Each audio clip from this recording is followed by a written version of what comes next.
Verset 2, il a dit, portez les fardeaux les uns des autres et vous accomplirez ainsi la loi de Christ. C'est quoi la loi de Christ?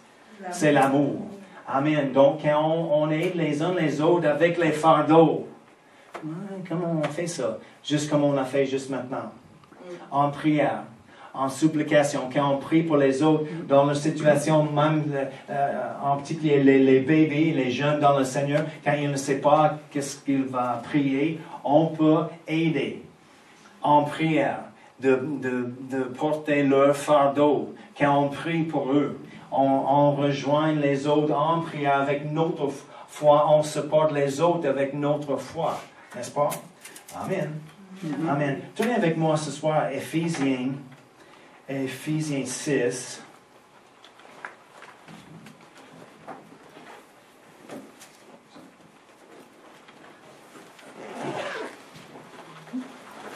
Éphésiens 6, on va regarder, on va commencer verset 10. Verset 10. C'est pour l'Église, Paul a dit à l'Église, donc c'est pour nous aujourd'hui parce que nous sommes l'Église, n'est-ce pas?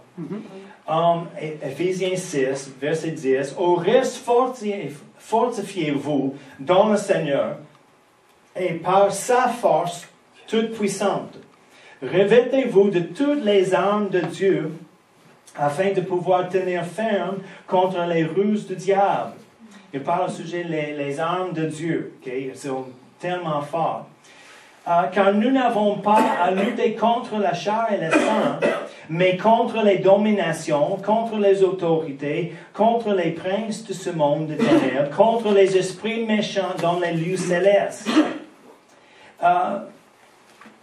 Il parle on ne lutte pas souvent quand on voit les situations, les personnes qui agissent contre nous, les personnes qui parlent contre nous, les personnes qui font les choses pas dans notre faveur. Souvent, la tendance est dans le naturel de regarder les choses dans le naturel. Regarder la personne. Pourquoi il me dit ça? Pourquoi il fait ça contre nous? Mais la Bible dit, on ne lutte pas contre le chair et le sang. Ce n'est pas contre les personnes, mais souvent, c'est les choses qui viennent des autres esprits. Les personnes qui sont influencées vraiment par les mauvais esprits contre l'Église, contre les chrétiens, dans une situation. Donc, notre problème n'est pas avec une personne, mais avec l'ennemi qui inspire les problèmes.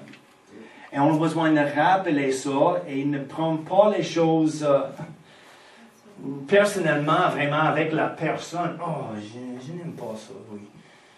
Il est méchant, il est séduit et il est un serviteur de l'ennemi. Simplement. Mais on lutte, il a dit, avec les esprits, contre les autorités, les dominations, contre les autorités, contre les princes de ce monde des ténèbres, contre les esprits méchants dans les lieux célestes. Et rappelez, on a parlé dimanche matin les trois ciels. Le troisième, Paul était là, c'est l'endroit de Dieu. On a parlé du ciel atmosphérique. C'est où il y a un domaine des esprits impurs, des esprits qui travaillent dans le monde pour influencer les choses sur la terre, et influencer les personnes, les nations même. Mais on lutte avec ça. Mais la bonne nouvelle, c'est pas pour nous de vaincre les choses, parce que Jésus a déjà vaincu tous les démons et Satan lui-même. Mais il essaie de faire les choses pareil, c'est juste pour nous. Et en prière, on peut arrêter les choses. On sait plusieurs versets où Jésus a donné les clés, le royaume pour nous. On peut lier, délier les choses, il a dit, avec les clés du royaume. Et des autres choses qui parlent de notre autorité. C'est pourquoi il y a des villes, les nations, les provinces, les pays qui sont contrôlés par les autres esprits qui influencent le premier ministre peut-être, ou le président, ou le leader, le roi, ou n'importe qui est en charge. S'il cède des choses, il n'est pas sauvé, c'est facile d'être influencé par les esprits qui veulent contrôler leur ville, leur pays, leur province, ou des choses comme ça. Mais si l'Église va prier et prendre leur place d'autorité, Dieu a dit, on peut exercer contrôle dans ces choses, on peut changer la direction d'une ville, une province, une nation. Pareil. Avec notre place. Donc, c'est pourquoi il a dit ici, prendre toutes les langues du Seigneur, car nous n'avons pas lutté contre le chair et le sang, mais, verset 12, mais contre les dominations, contre les autorités, contre les princes de ce monde des ténèbres, contre les esprits méchants dans les lieux célestes. Et vraiment, c'est les niveaux des choses. On peut regarder toutes ces choses, mais pas ce soir. C'est pourquoi, verset 13, prenez toutes, c'est pourquoi, parce qu'on lutte avec les choses, c'est pourquoi, prenez toutes les armes de Dieu afin de pouvoir résister dans le mauvais jour et tenir ferme après avoir tout surmonté. Tenez donc ferme, ayez à vos reins la vérité pour ceinture. Revêtez la cuirasse de la justice. Mettez pour chaussure à vos pieds le zèle que donne l'évangile de paix.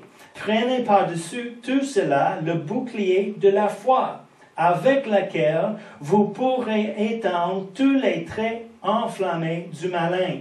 Prenez aussi le casque du salut et l'épée de l'esprit, qui est la parole de Dieu. Et souvent, on arrête juste là. Mais on a besoin de continuer. Le prochain verset. Faites en tout temps, par l'esprit, toutes sortes de prières et de supplications. C'est en contexte, c'est pourquoi nous avons les armes de Dieu, les armes de Dieu, pour mettre sur nous, d'être habillés dans les armes de Dieu. Pourquoi? Pour le verset 18, faites en tout temps, par l'esprit, toutes sortes de prières et de supplications. Veillez à cela avec une entière persévérance et priez pour tous les saints. Comme on a fait ce soir. Parce que souvent, comme on a dit, les saints ne comprennent pas comment on prie pour eux-mêmes.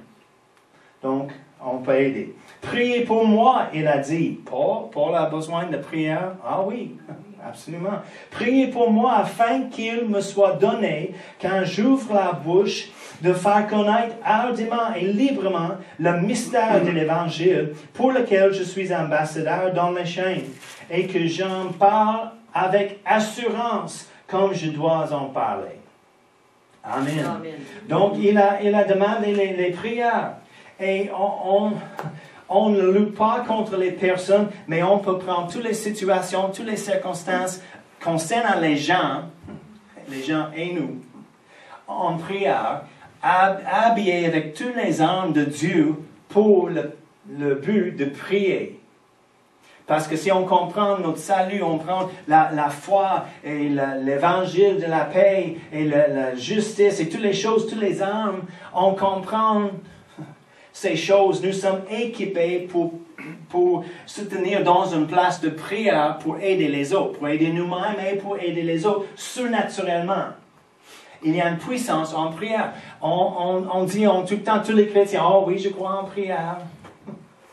Mais on a besoin d'avoir une vraie révélation. Comme Pasteur Sidney a parlé à Jean Gillick, il avait une vraie révélation. Souvent on dit, oh oui, je crois dans la vie de Dieu est en moi.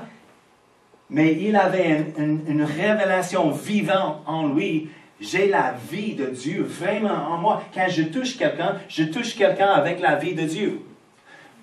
Amène les micros dans ma main. Regarde, la vie de Dieu va tuer toutes les choses de l'ennemi. C'est une révélation. C'est une chose à dire ça. C'est une autre chose à vivre ça. Mais, amen. On peut le faire. Amen. Amen. Tu vois, il y a 1 Timothée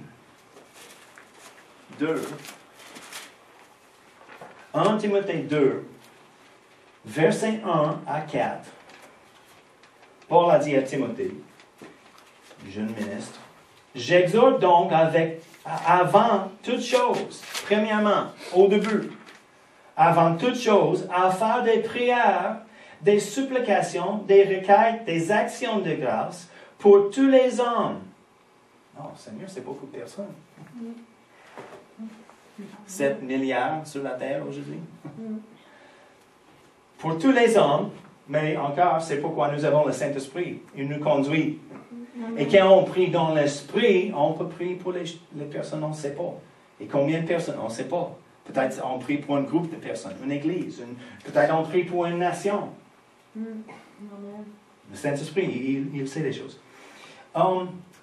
Pour tous les hommes, pour les rois et pour tous ceux qui sont élevés en dignité, afin que nous menions une vie paisible et tranquille, en toute piété et honnêteté. Cela est bon et agréable devant Dieu notre Sauveur, qui veut que tous les hommes soient sauvés et parviennent à la connaissance de la vérité. Donc, il a dit, on a besoin de prier, surtout pour tous les hommes, et pour les rois, et pour tous ceux qui sont élevés en dignité, ou toutes les personnes en autorité. Souvent, les personnes en autorité dans un pays, le président, le premier ministre, le roi, souvent, ils ne sont pas sauvés. Et en ce moment-là, quand Paul a écrit les choses, souvent, il était en prison quand il a été écrit. Par les leaders injustes, indignes, pas sauvés, n'aiment pas Dieu, contre Dieu. Et il a dit, premièrement, on va prier pour tous les hommes. Par les chrétiens, il a dit tous les hommes. Et les personnes en autorité. Pourquoi? Il a dit, pourquoi? Afin que nous menions une vie paisible et tranquille. Amen. Amen. En toute piété et honnêteté. Cela est bon et agréable, qui veut que tous les hommes soient sauvés. Si on peut vivre une vie de paix et tranquillité, c'est possible, plus possible pour l'Évangile de prospérer partout dans le monde.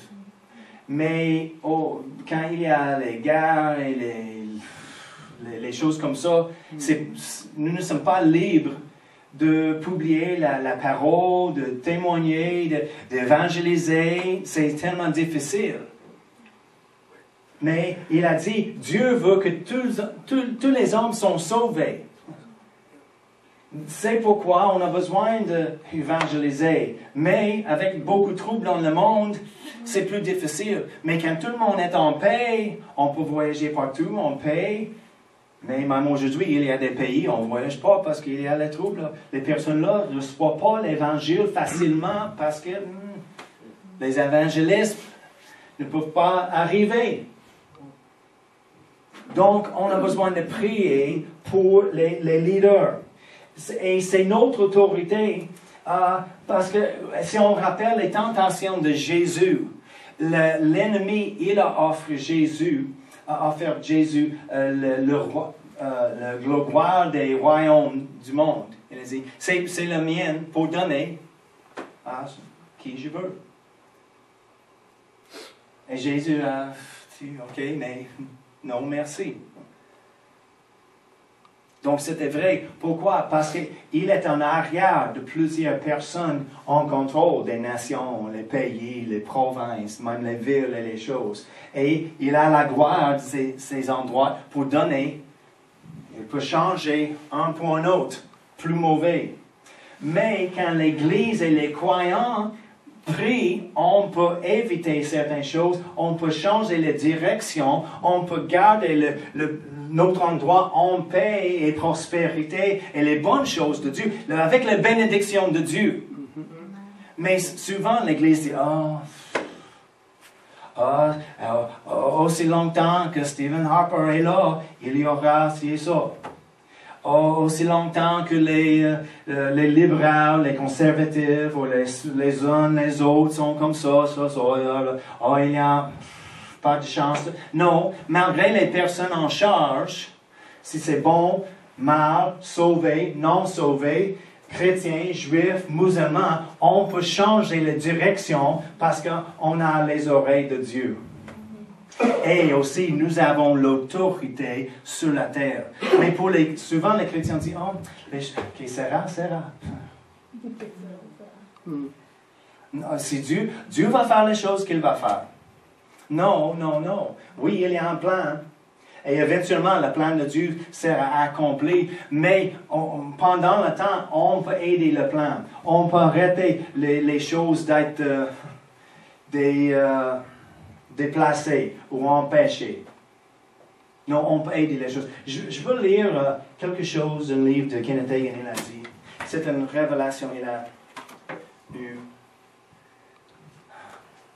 Je dis, oh Seigneur. C'était quelque chose, il a dit, c'était après une grande réunion aux États-Unis, tout ça en 1979. J'étais très jeune. Et il a dit, après la réunion, toutes les personnes qui étaient les invités, qui ont parlé pendant la semaine, étaient dans l'hôtel, dans une suite à l'hôtel, pour manger les sandwichs après la réunion, une soirée. Et il a dit, le Saint-Esprit était sur lui. Et enfin, il a dit, on a besoin de prier. L'Esprit de prière est sur moi. On va prier. Et il a dit, il était, comme il a dit, perdu dans l'Esprit. Quand il a dit ça, ça veut dire il n'était pas dans une transe, mais il a dit il était plus conscient des choses de l'esprit que les choses naturelles. Et il a dit, il était là, juste assis, et il a prié en langue, et il a trouvé plus tard, c'était plusieurs heures. Mais il a pensé, c'était juste 10-15 minutes. Mais il a dit, c'était minuit, juste après minuit, quand ils ont commencé de prier, et quand c'était fini, c'était après 4 heures dans le matin.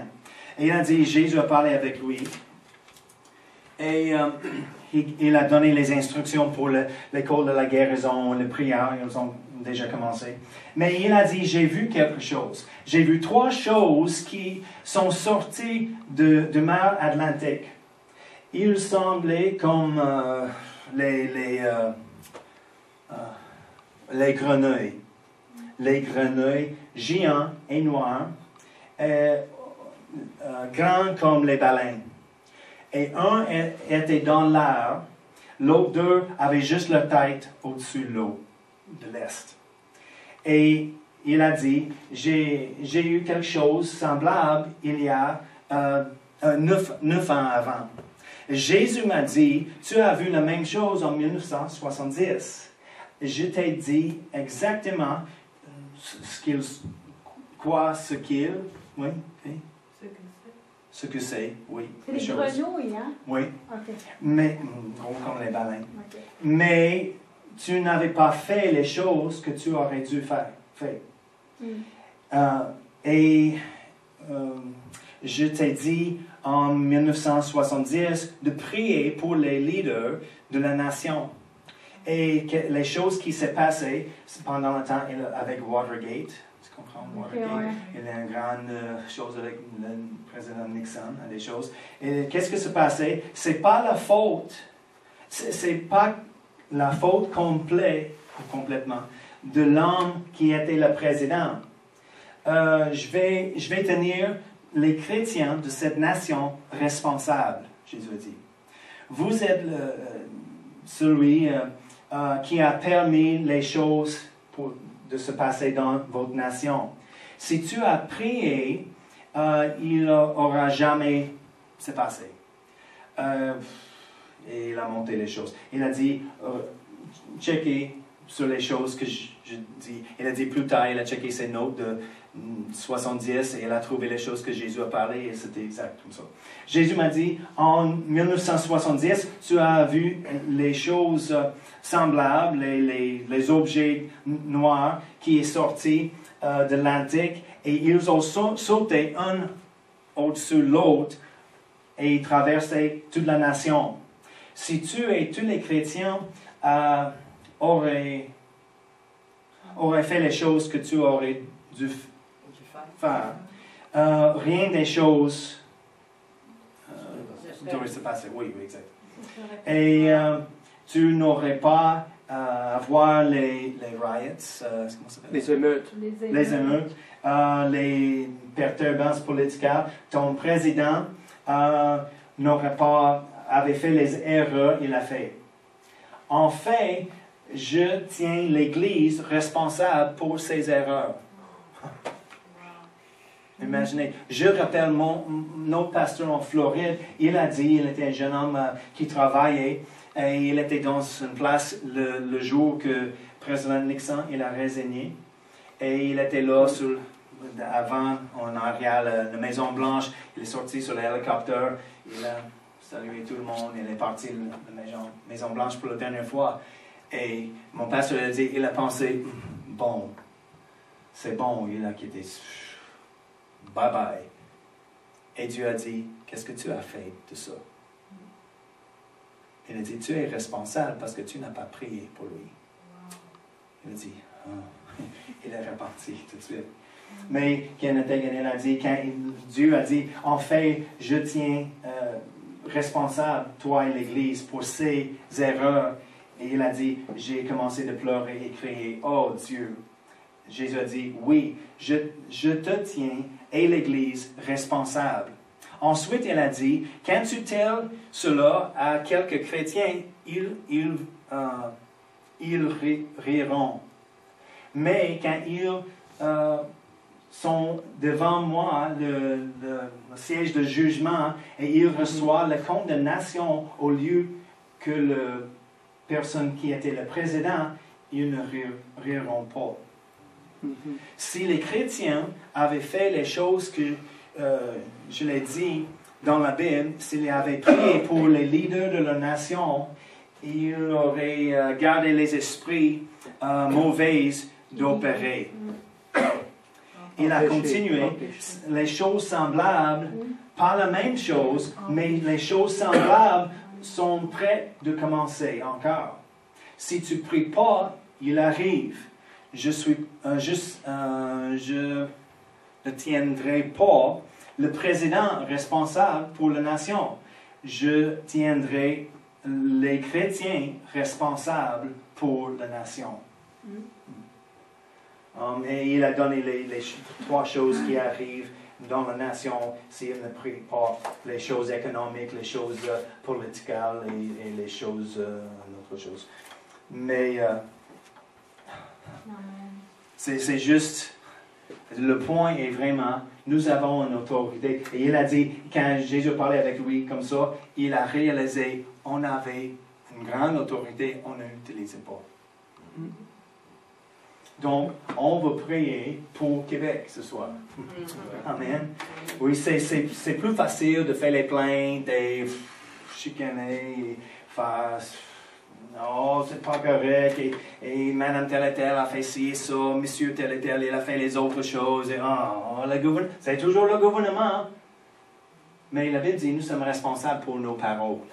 On a besoin d'arrêter, moi aussi, de se plaindre et de commencer de prier plus. Et maintenant, parce que nous ne sommes pas les citoyens, et ici, nous sommes les citoyens des États-Unis, mais quand on était là, on a prié souvent avec notre Église pour les États-Unis. Mais maintenant, nous sommes ici, on ne prie pas comme avant pour les États-Unis, mais on ne prie pas pour le Canada et Québec comme ça maintenant non plus. Mais on va commencer. Dans les derniers jours, il y a des choses qui se passent et se passeront. Et on a besoin prendre notre place d'influence en prière pour avoir un effet. Amen. Amen. Ce n'est pas la condamnation, juste on va prendre notre responsabilité, n'est-ce pas?